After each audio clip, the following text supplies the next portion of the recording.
dehydration. Sugar can be digested, so if that cell is in a hard times, it can start eating its own glycocalyx to have energy. It does not have anything to do with binary fission. It doesn't have anything to do with how it multiplies. Okay, what's our next question? Okay, what structure protects bacteria from being phagocytized? The capsules. We're going to come back and talk about that a lot more probably next week. Let's see.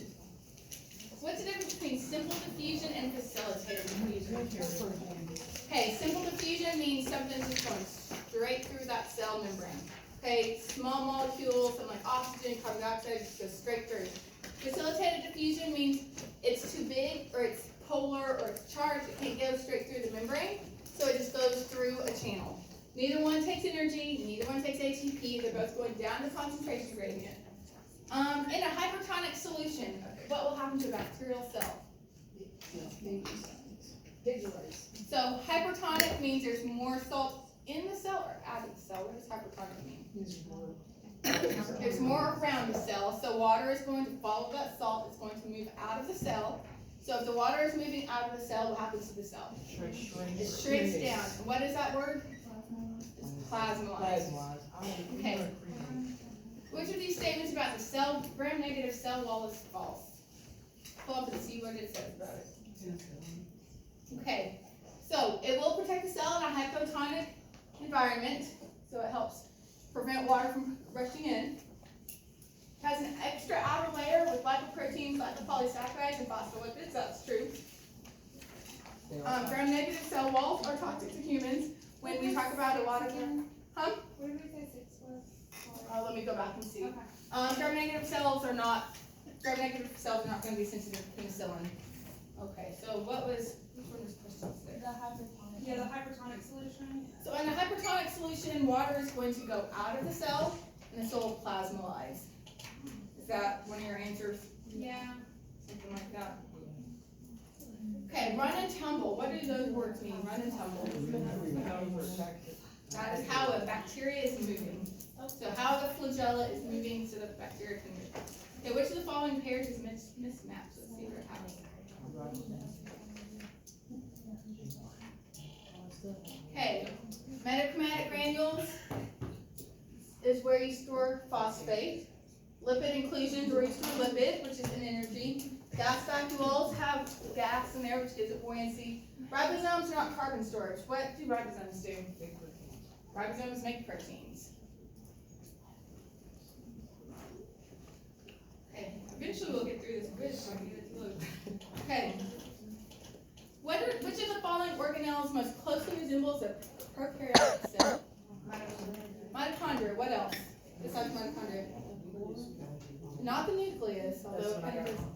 So, mitochondria and one more that we talked about, chloroplast. And do you remember how we talked about cells got to have them? Like a big cell, like ate a bacteria, and that bacteria turned into the chloroplast or turned into the mitochondria.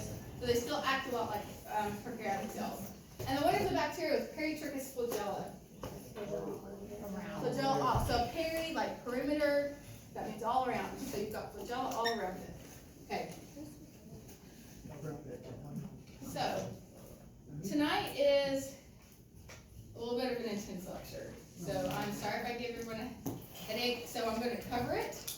Then we're going to chart it up on the board. We're going to go out in the hallway and act it out, and then we're going to watch a video. So hopefully one of those ways is going to make something make sense to you, okay? So that's what we're going to do. Okay, turn off that light so watch your eyes. Okay, so we've been talking about enzymes. One way you can recognize an enzyme is that they almost always end in the letters ASE. And they're usually going to be based on a reaction they catalyze. So this isn't a list you have to memorize, because that is a meaningless list. But like oxido reductase, you got that ACE ending. It's an enzyme that does oxidation and reduction. Transferase, that ACE ending, it transfers things. Hydrolase, that ACE ending, it hydrolyzes things. Lyase, which means remove by atoms. Isomerase, so it makes isomers, it rearranges atoms. Ligase, so it ligates things, it sticks things together. So, that ACE ending, that always means an enzyme. This is chapter 5. This is chapter 5, right? That's the wrong thing. Just making sure because you know my computer's one. I could have pulled up the wrong thing, I'm just copying. We left off on them, right? So, yeah, I think we left off talking about like parts of an enzyme, right? Feedback. Okay, we're talking about feedback inhibitors. Okay, yeah. Ribozymes, I don't really care about ribozymes. They're RNA that act like enzymes, okay? So, weird things, important in evolution, we don't care about them. Okay. So let's start here. What happens to an enzyme below its optimal temperature? So when it's too cold, what happens? Not when it's too cold, it doesn't do nature when it's too cold. It like loses energy, okay? So heat is really just a measurement of energy. So when things are colder, those molecules start losing energy. So if they don't have much energy, they don't function well, right? They're not moving as fast, so they just slow down. So things like you stick something in the fridge, your stuff isn't gonna, like bacteria's not gonna grow on it as fast. What happens to an enzyme above its optimal temperature? That's when it denatures. That heat just starts breaking hydrogen bonds, and it just turns into a shape that's just not worth anything. Okay. So feedback inhibition is a type of non-competitive inhibition. So what makes it non-competitive inhibition? Okay, so if you come back up to feedback inhibition, this last thing, it doesn't feed into its active site, all right? It feeds into another site. What is that other site called? Well, that's a word to know. You know that word. It's back in my Oh, that is. What is that word? Allo something. That's an allosteric site. So it's where that inhibitor binds. That isn't its active site. It's binding to an allosteric site. When it binds to that allosteric site, it makes the whole thing change shape. So you don't keep, maybe you already have ATP. You don't need to keep making it. Maybe you already have lots of DNA. You don't need to keep making it. So it comes back and stops you from making too much of something. Okay. So here's the fun stuff. So a lot of energy is going to be transferred through moving electrons around. Okay. So it doesn't look like you're not changing the actual atoms that are there. You're just moving the electrons. And by moving the electrons, you're taking energy out of somewhere or you're putting energy into something. When you take energy out of something, that's oxidation. So if you're digesting a piece of sugar, we're going to have steps where all you do is take out electrons. And that means you're producing energy by taking the electrons out of that. Reduction means you're picking up electrons, your charge is getting reduced. So here, A has electrons and B does not. Those electrons have the energy. So if that electron goes from A to B, then A is losing its electron, it's getting oxidized. B is picking up an electron, it's getting reduced. Okay, so an electron has a negative charge, you pick up an electron, your charge goes down, you're getting reduced. Oxidation is just misnamed, you just have to remember, if you lose an electron, you're getting oxidized. So A is losing the electron, so it has less energy. B is picking up the electron, so it's getting more energy, and that energy from transferring that electron is going to produce energy for the cell, okay?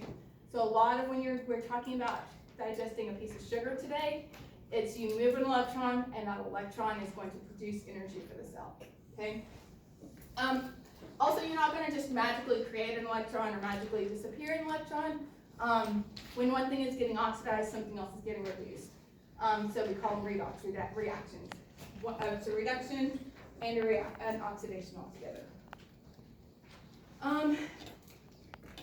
Dehydrogenation means that you're losing a hydrogen.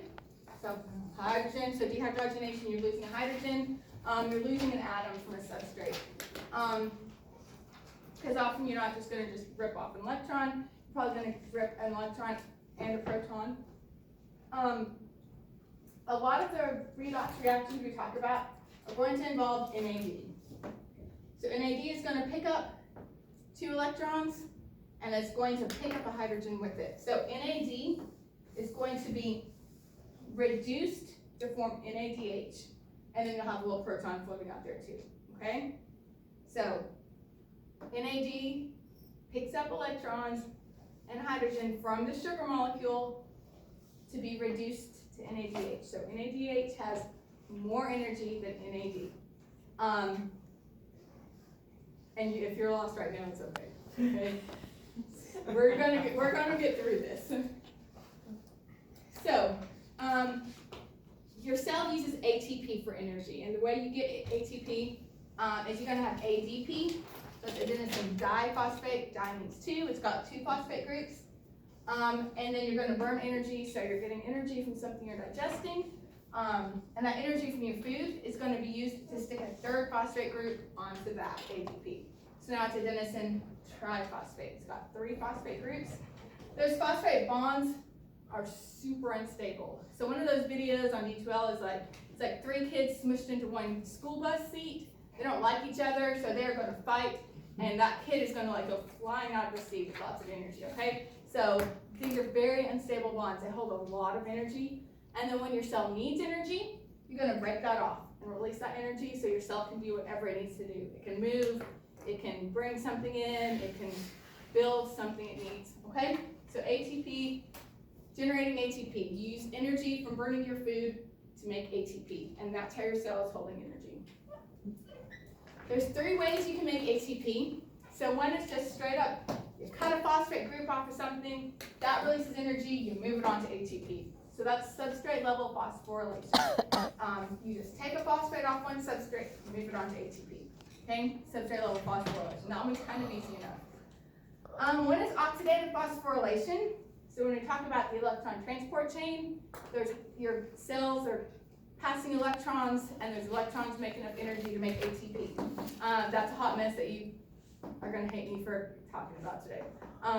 But oxidative phosphorylation means that the electron transport chain is making ATP. Okay, if you can just keep that straight, then you're going to be okay. Oxidative phosphorylation means the electron transport chain is making energy. And photophosphorylation means energy from light, so photosynthesis, making ATP. We're not really focusing on photosynthesis this semester, so just know these are the 3 ways to make ATP, and kind of understand what those 3 ways mean, okay? Cutting a phosphate group off, sticking it onto ADP, that's substrate level. Going through the electron transport chain is oxidative phosphorylation, photosynthesis is photophosphorylation. Okay, 3 ways you can make ATP. What are those 3 ways? Substrate level, what does that mean? Takes one phosphate from one substrate, move it on. Okay, take it off a substrate, put it onto ADP. You made ATP. What's another way to make ATP? Oxidative phosphorylation. What does that mean? You're doing it through the electron transport chain. What's a 3rd way? Photophosphorylation, which is through photosynthesis. Okay? If you can answer that much of that question, then you are doing okay. Okay?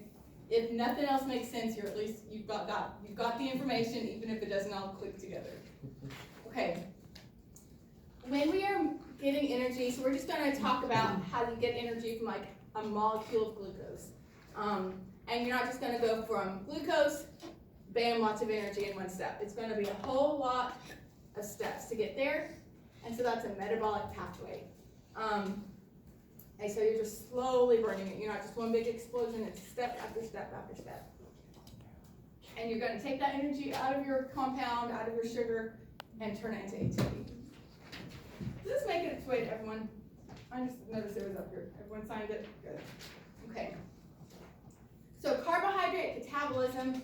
Metabolism means that cat jumping on that Lego block tower, breaking something down, and releasing energy. And you're releasing energy from carbohydrate, from a sugar. So you're breaking down a carbohydrate molecule of glucose energy to make energy. Glucose is really the main energy source for microbes, so that's what we're going to talk about. 3 processes in it: glycolysis, Krebs cycle, electron transport chain. So you need to know that's the 3 steps you go through. First glycolysis, then Krebs cycle, then electron transport chain. And we're going to talk about what those 3 steps are. Okay, we're going to come back and watch this video in a minute. So the first step is glycolysis, and it just means splitting sugar. So you start with glucose. You're gonna burn 2 ATP to start it off, and then at the end, your glucose is just gonna cut in half to make 2 pyruvic acid.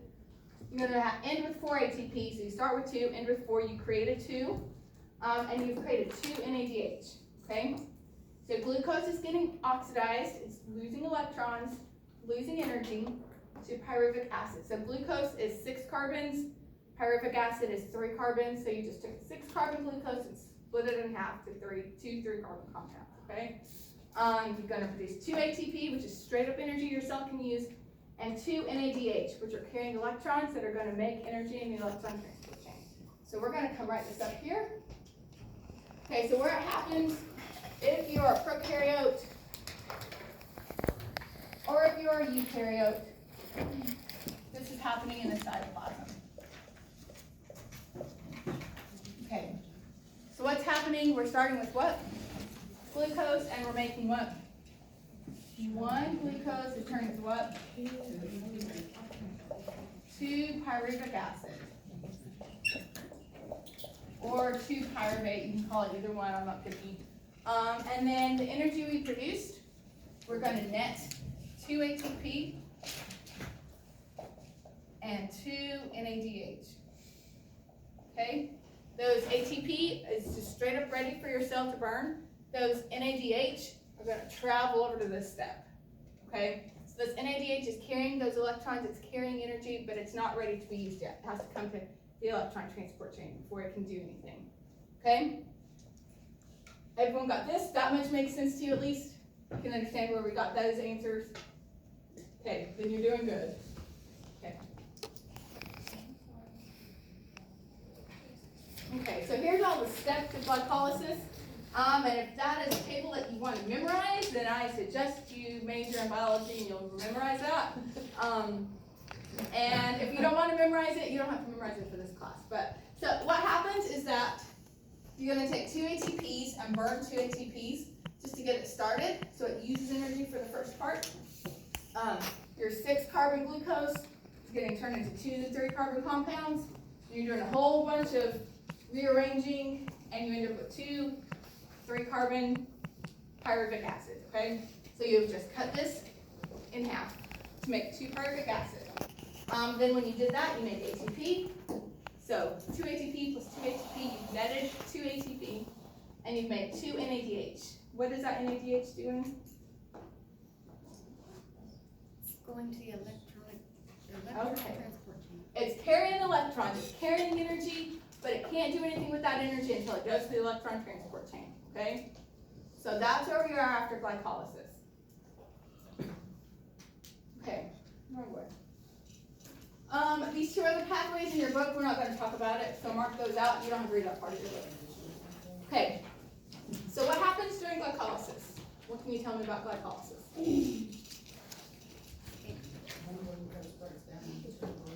Glucose is breaking into 2 pyruvic acid. What kind of energy are you getting out of that? NADH. 2 NADH, and what are those NADH doing? They're carrying electrons to the electron transport chain. Okay, and what else are you netting? 2 ATP. Okay, that ATP your cell can start up use right away for energy to do anything.